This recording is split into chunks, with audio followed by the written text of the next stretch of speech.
It's here in New Zealand, the all-new MG new from the ground up, and it's grown up. It's bigger, more luxurious, better spec'd, and looking to build on the success of MG's biggest seller. How's that for great expectations? Welcome to the garage. Subscribe to see the first drives of New Zealand's newest and best cars driven on New Zealand roads in New Zealand conditions.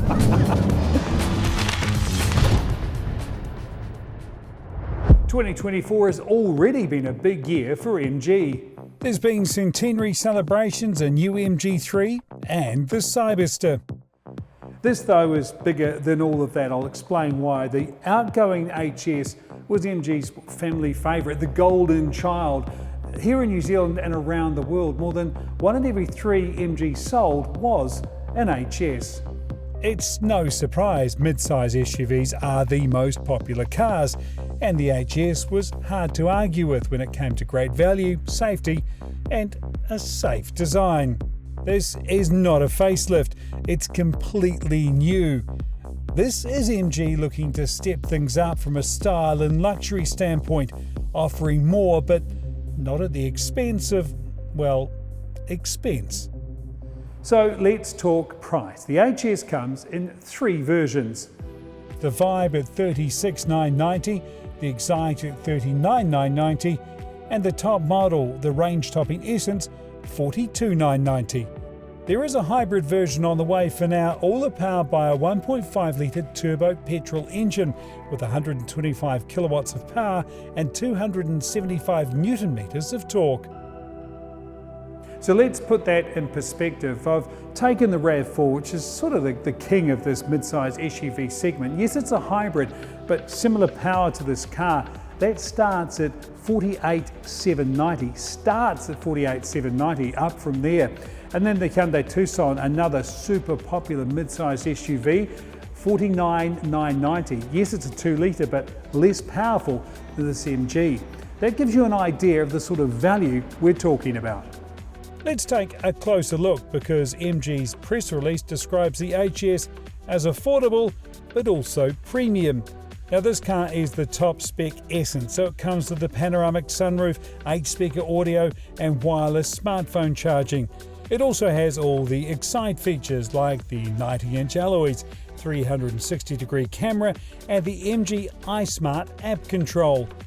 And all HS versions get automatic LED headlights, the 12.3-inch dual screens, and Apple CarPlay and Android Auto as standard. As for sat-nav, only the Essence and Excite come with it as standard, but remember, there is CarPlay. The HS is bigger, I mentioned that earlier, including the wheelbase, around 4.5 centimetres, and well, the real benefit is here in the back seat. There is plenty of room. Should mention these seats, it's vegan leather, it is 2024 after all.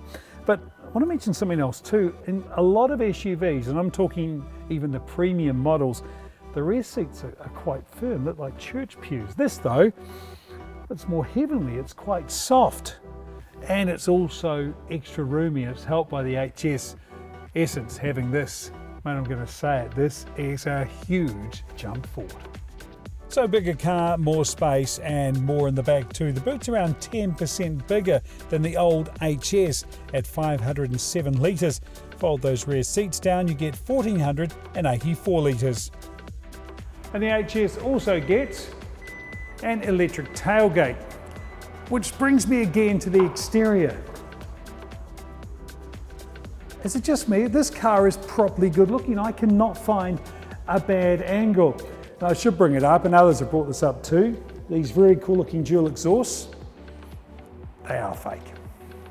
There's a touch of the MG3 in that grille, but the front light treatment is a step up.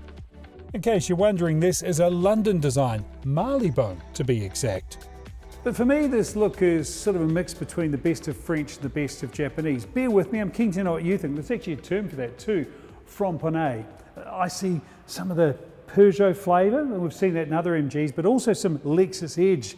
The result though is on trend, it's tight, it's confident. I'll say it again, it's a bloody handsome car. And it's been finished off with a badge moving up onto the bonnet. Anyway, that's enough about styling. I want to talk about tech, but let's do that on the road.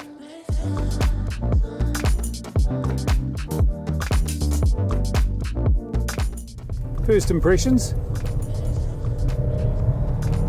That 1.5 litre motor has been updated, turbocharged of course.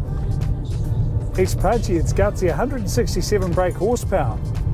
And it goes so nicely with the new gearbox, the 7-speed dual clutch. It's a wet clutch, so more reliable, it's smoother. But what stands out straight away, and it's like a punch in the face, it's the comfort, solidity and smoothness. I'd hoped this car would be impressive, but I didn't expect to be impressed this much and this quickly. Building to a budget must be a fraught task. How much luxury, sound deadening, how many gadgets do you put in without losing the value proposition? Then there's the overall package. Regardless of price, things like quality, safety and reliability are non-negotiables. For the record, this car ticks all the boxes. In the case of safety, well, maybe too much of a tick, but more on that in a moment. As for reliability, well, it would have to be a gimme, with MG offering a 10-year, 250,000 kilometre warranty on the HS. And I've looked this up so you don't have to. The average Kiwi drives 14,000 kilometres a year. So it's fair to say that over 10 years you've got more than 100,000 kilometres to play with. So that decade is a slam dunk. Those 250,000 Ks aren't the only comforting quality. The HS also boasts a relaxing ride. It's comfortable, yes. Sporting, no. If you're buying a race car, which arguably is not the first job of one of these SUVs, this isn't the car for you. I know the MG name's built on sports cars. That's one thing this isn't. Yes, it's got plenty of go, but the chassis is set up for comfort, not attacking corners. It's not a weak spot, it's just not what this car is built to do. Yeah, so it's no Tiguan R, the only R is spelt AH here. The suspension is compliant and actually I think plush is the best way to describe it.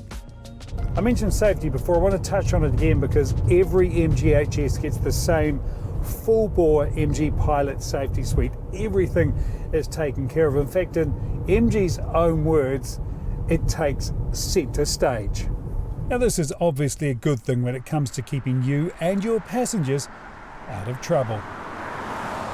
So until you get sort of dialed in and properly familiar with this car and set it up like you want, you might find yourself looking too much at the other screen, which will lead to the car telling you off for not paying attention where you should be looking. Now technically it's a good thing, but it can be annoying. Fortunately for me, I already experienced this in the MG3. And when I say it's strict, it's militant. Let's just creep a little bit over the speed limit. 4Ks? There we go. Now you'll find a link to the drive in the MG3 below and also in the MG4, but the good news is I've learned my lesson. Not only to pay attention, but I've learned how to deactivate some of the sensors for this drive, so we're not going to be interrupted by any chimes. There's an interesting mix of simplicity and complexity at play with the functionality of the screens and controls. The steering wheel buttons, they're slick, and the shortcut buttons under the screen are super handy, but most of the work is handled by those touchscreens, which can involve going through menus, and some things do take a couple of steps. But take the steps and there's some nice surprises. Some numbers worth noting: the HS will tow up to 1,500 kilos and official fuel consumption 6.9 litres per 100. Well, the Cyberster is the headline grabber, and no wonder. And if you want to see more of that car, there is a link to our walkaround on the screen now. But in reality, this HS is MG's headline car. This is the most important car they will release this year. Even if it wasn't so well styled, well equipped, well engineered, it could be a winner simply for the outstanding value proposition. And of course, that 10-year warranty. I want to touch on the whole value thing again. I think it's important to do because the price of this car is, well, it's literally one of the biggest selling points. because it's priced like a 5 or 7 year old car from one of the traditional mid-sized SUV brands. But normally when you save money buying the car, you do pay somewhere else. The styling might be a bit iffy, might have a silly name, the proportions aren't right, it feels cheap and nasty inside, the spec's not there, the list goes on. I'm going to be completely honest with you, I cannot find the catch.